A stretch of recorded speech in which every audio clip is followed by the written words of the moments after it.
প্রতিদিন মাটি সতর্ক করে, প্রতিদিন সূর্যটা যখন রায়পুরে আসে তো সতর্ক করে, আনা ইয়াউমুন জাদীদ আলা আমালিকা শাহীদ, আমি নতুন দিন তোমার কর্মের উপরে আজকে আমি সাক্ষী।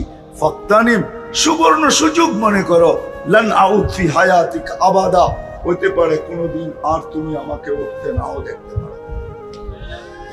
বাইজিদ বুস্তামি রহমতুল্লাহ লেখছে, কুকুরটা পর্যন্ত আমাদেরকে সতর্ক করে।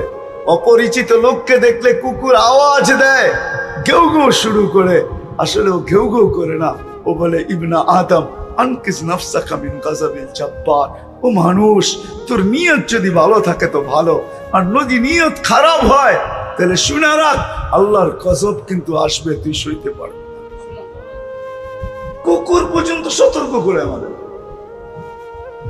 বিদায় বলেন, আসল জায়গায় চলে আসলাম, ছিলাম না, অচিরেই থাকবো না, শূন্য দুনিয়া শূন্য হবে।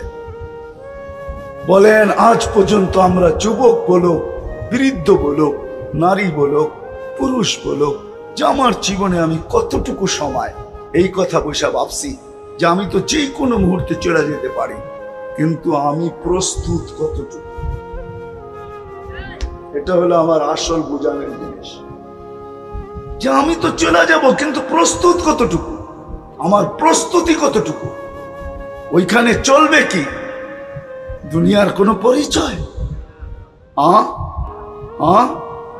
আমি আমার চোখে দেখা যদি দুনিয়ার পরিচয় চলতো, রব্বে কাবার কসম সবগুলা বাদেই দিলাম, আবু তালেবের কবর কোনোদিন আমাকে কাঁদাইতো না। আমি আবু তালেবের কবর চিনি, একবার দেখি নাই, ডর্জন বার দেখছি আমি আবু তালেবের কবর। আমি এখনো চিনি ওই কবর কোথায় রাখা আছে, ওই কবরকে বিনষ্ট করা হয় না, এখনো রাখা আছে, আমি চিনি। তাহলে আবু তালেবের কবর কোনোদিন আমাকে কাঁদাইতো না, একবার কাঁদায় নাই, যতবার দেখছি ততবারই কাঁদাইছে। এখনো যখন মক্কায় যাই তো কোনো কিছু আমাকে না কাঁদাইলে আবু তালেবের স্মরণ আমাকে কাঁদায়, আবু তালেবের স্মরণ কাঁদায়, যে দোজাহানের বাদশাহ মুহাম্মদুর রাসূলুল্লাহ, ওনার চাচা, এক রক্তের সম্পর্ক, রক্তের চাচা, 44 বৎসর যাকে সিনায় রেখা লালিত পালিত করলেন, হায় হায় হায়, তার সম্পর্কের দিকে দেখা হইল না এক বিন্দু। অথচ যেই রসুলের হাতের ছোঁয়া লাগলে দুনিয়ার আগুন একটা সুতা জ্বালানোর ক্ষমতা রাখে না, সুতা। আনাস ইবনে মালিক রাদিয়াল্লাহু তাআলা আনহুর দস্তরখান, ওনার জীবন ভর উনি আগুন দিয়ে পরিষ্কার করছেন, ময়লা আগুন খায়া ফেলছে, দস্তরখানের একটা সুতা খাইতে পারে। যেই দেখছে সে জিজ্ঞাসা করছে, আনাস এই জাদু কোত্থেকে শিখলে? জাদু না, এটা মুহাম্মদুর রাসূলুল্লাহর হাতের ছোঁয়া। অথচ এই দুই হাত দিয়ে আবু তালেবকে কবরে নামাইছে আর বলছেন, আম্মি আম্মি মা তারাক্তালি সাবিলা, চাচা চাচা আমার জন্য কোনো সুযোগ রাখলেন না। যেই রসুলে ইশারা করলে ভাগ্য খোলে, গুইসাবকে ইশারা করছে, ইশারা আইয়ুহা দাব বইলা, লম্বা কাহিনী, পুরাটা খুলতে গেলে অনেক সময় চলে যাবে। এক গ্রাম্য বৌদ্ধ, গ্রাম্য লোক, মুসলমান ছিলেন না, দেখতেছে লোকের এখানে লোকারণ্য, বিরাট বড় লোকের সমাগম, একজনকে জিজ্ঞাসা করতেছে, এখানে এত লোকের সমাগম কেন? নবী আখিরুজ্জামান আসছে, তুমি জানো না? আমি তো ওনাকেই তালাশ করতেছি। কেন? আক্তুলুহু নাউযুবিল্লাহ, আমি ওনাকে কতল করব আর আমার মাবুদদের দিল ঠান্ডা করব। তো কাঁধে একটা চোলা ছিল, চোলা চিনেন? ব্যাগ ছিল, ব্যাগ, ওটা নিয়া ভরতে ভরতে ভিতরে ঢুকছে। যে আল্লাহ রাসূল সাল্লাল্লাহু আলাইহি ওয়াসাল্লামকে জিজ্ঞাসা করছে, আনতাল্লাযী তাদদাই আন্নাকা নাবিয়্যুন, আপনি কি দাবি করেন আপনি নবী? বলছে অবশ্যই। আমার কি মন চায় জানেন? তলোয়ার কিন্তু লোকে আছে, আমার মন চায় আপনাকে কতল করি নাউজুবিল্লাহ, আমার মাহবুবদের দিল ঠান্ডা করে। বলেন সাহাবায়ে কেরাম সহ্য করে তো করে কি করে? পাশে বাড়ায় আছে ওমর রাদিয়াল্লাহু তাআলা আনহু, আল্লাহ রসুলের দিকে একবার দেখতেছে, একবার ওর দিকে, আর বলতেছে আমাকে একটু ইশারা দেন না, সাইজ করি দেখি ওর বাজুতে কত জোর আছে। আল্লাহ রসুল বলতেছে দাউহু, ছাড়ো রে, দেখতেই তো বোঝা যায় গ্রাম্য মানুষ, এরে মেরে কি লাভ? তো গ্রামের মানুষ তো জোলার ভিতর থেকে গুলসাপ বাইর করছে, মরা বাইর করে সামনে ফিকা মারছে আর বলছে লাউ ইয়াশহাদ হাদা লা শাহিদতু আন্নাকা রাসূলুল্লাহ, এটাই সাক্ষী দিলে আমিও সাক্ষী দিব আপনি আল্লাহর রাসূল। বাস আল্লাহর রাসূল গুলসাপকে ইশারা করছে, আইয়ুহাদ দাব, ও গুলসাপ। ইশারা করতে দেরি, জীবিত হয়ে মাথা উঁচা করে চিৎকার দিতে দেরি করে না, তাও পিওর আরবি ভাষায়। কি বলতেছে? লব্বাইক ওয়া সাদাইক ইয়া সাইনা ওয়া ইয়াউমিল কিয়ামা। ও দুজাহানের বাদশা, আমার ভাগ্য খুলে গেছে। আল্লাহ রাসূল বলতেছে এত পিওর আরবি, জিজ্ঞাসা করব কিছু? করেন না। আল্লাহ রাসূল জিজ্ঞাসা করছে লিমান তা'বুদ, ইবাদত কার করিস? ওয়া ফিস সামাই আরশুহু, আকাশে যার আরশ, ওয়া ফিল আরদি সুলতানুহু, জমিনে যার রাজত্ব, ওয়াফিল বাহরি সাবিলুহু, সমুদ্রের ভিতরে যার রাস্তা, ওয়াফিন না জান্নাতি রাহমাতুহু, জান্নাতের ভিতরে যার রহমত, ওয়াফিন নারি ইকাবুহু, জাহান্নামের ভিতরে যার শাস্তি। আল্লাহর রাসূল বলতেছে কুল মান আনা, আমি কে বল? তো গুইসাব বলতেছে আনতা রাসূল রাব্বিল আলামিন, আপনি সমগ্র জগতের রবের রাসূল, খাতামান নবিয়্যিন, আপনার পরে কোন নবী নাই, নবুয়তের ঘরের তালা আপনি, এটাকে মেরা দেওয়া হয়েছে, না কেউ বাহির হবে না কেউ ঢুকবে।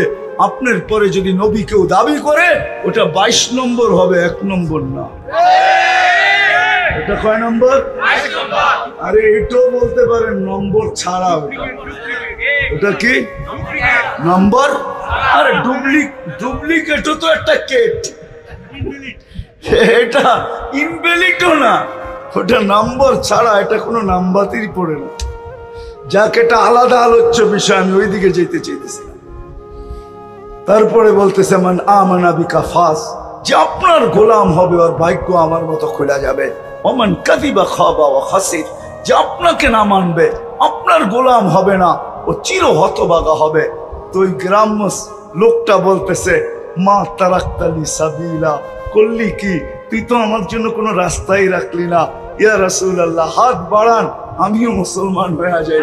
এটা তো আমার জন্য কোনো রাস্তাই রাখলো না। ওইখান থেকে বাহির হয়ে দেখতেছে এর গোত্র আসতেছে, মদিনায় হামলা করবে, আর রাস্তার ভিতরে সবাইকে থামায় বলতেছে যাও। কই কই যাও? মদিনায় হামলা করব। আমি তো জান দিয়া আসছি, আমার লোকে তোমরাও দিয়া দাও। কেন? গ্রাম্য হইলো সর্দার ছিল। কি ছিল? সর্দার ছিল। এক বৈঠকে 4500 মুসলমান। আল্লাহর রাসূল ইশারা করলে ভাগ্য খোলে। শুনাইতে গেলে রাত শেষ হয়ে যাবে, মুজাজা শুনাইতে গেলে রাত্র শেষ। আল্লাহর রাসূল ঘুমায় আছে, জাবের রাদিয়াল্লাহু তাআলা আনহু বসে আছে। দূরের থেকে গাছ হাঁটতে হাঁটতে আসতেছে, মাথার কাছে এসে দাঁড়ায় গেছে। দীর্ঘক্ষণ দাঁড়ায় আবার হাঁটতে হাঁটতে যে নিজের জায়গায় লেগে গেছে। আল্লাহর রাসূল ঘুমের থেকে উঠছেন। জাবের রাদিয়াল্লাহু তাআলা আনহু হাসতেছে আর বলতেছে ইয়া রাসূলুল্লাহ, জাদুও ফেল। জাদু ফেল মানে? ওই যে গাছ দেখা যায় না, মানুষের মতো হাঁটতে হাঁটতে আসলো, আপনার মাথার কাছে দাঁড়াইলো, আবার নিজের জায়গায় যায় লেগে গেল। বুঝাই যায় না যে উঠছিল আবার ফিরে আসছে। তো রাসূলুল্লাহ সাল্লাল্লাহু আলাইহি ওয়াসাল্লাম হাসতেছিলেন আর বলতেছিলেন ও দূর থেকে আমাকে দেখতেছিল, মন ভরতেছিল। লানত আমাদের জিন্দেগির উপরে। যুবক, তোর পায়ে ধরি, কিছু যদি না করতে তোমরা, শুধু চুলটাই যদি আল্লাহ রসুলের স্টাইলে কাটতে, তাইলে মনে হয় ভাগ্য খুলে যেত। আমি তো সারা দেশে কাঁদি এটাই, যে আজ পর্যন্ত কোনো যুবক পেলাম না যে আয়েশার সামনে বসল, বললো হুজুর আজকে চুলটা কাইটা আসছি আল্লাহ রসুলের আদর্শ মতো। যদি জিজ্ঞাসা করি কেন কাটলে, বলে কিয়ামতের দিন তো দেখা হবেই হবে যেদিন দেখা হবে ওই দিন হাত পাতার সুযোগ হবে, হাত পাইতা বলবো আপনার স্টাইলে একদিন হইলেও তো চুল কাটছি। আপনি না রউফুর রহিম, আপনি না হারিসুম বিল মুমিনিনা রউফুর রহিম, আমাকে কি দিবেন দেন না। গাছ তো দেখা ভাগ্য খুলে গেছে। আল্লাহ রসুল বলে দূর থেকে দেখতেছিল, মন ভরতে ছিল না। আল্লাহর কাছে দোয়া করছে, আল্লাহ একটু কাছের থেকে আপনার বন্ধুকে দেখতে দেন না। তো আল্লাহ দোয়া কবুল করছে, তো উঠা আমাকে দেখা চলে গেছে। হায় হায় হায় হায় হায় হায়, সত্য এটাই, এটাই সত্য। যদি দুনিয়ার পরিচয় চলতো তাহলে যে রসুলের হায় হায় ছোঁয়া লাগলে ভাগ্য খোলে, ইশারা পাইলে ভাগ্য খোলে, ছোঁয়া লাগলে ভাগ্য খোলে। এ তো হাতের ছোঁয়া না, পিঠের ছোঁয়া। আল্লাহ রসুল জুমা পড়াইতেন খেজুর গাছের ট্যাক লাগা, মরা খেজুর গাছ। কে জানি কোত্থেকে আইসা প্রযুক্তি শিখা আইসা মেম্বার বানায় দিছেন। আল্লাহ রসুল মেম্বরে পা দিতে দেরি, খেজুর গাছ চিৎকার দিতে দেরি করে নাই।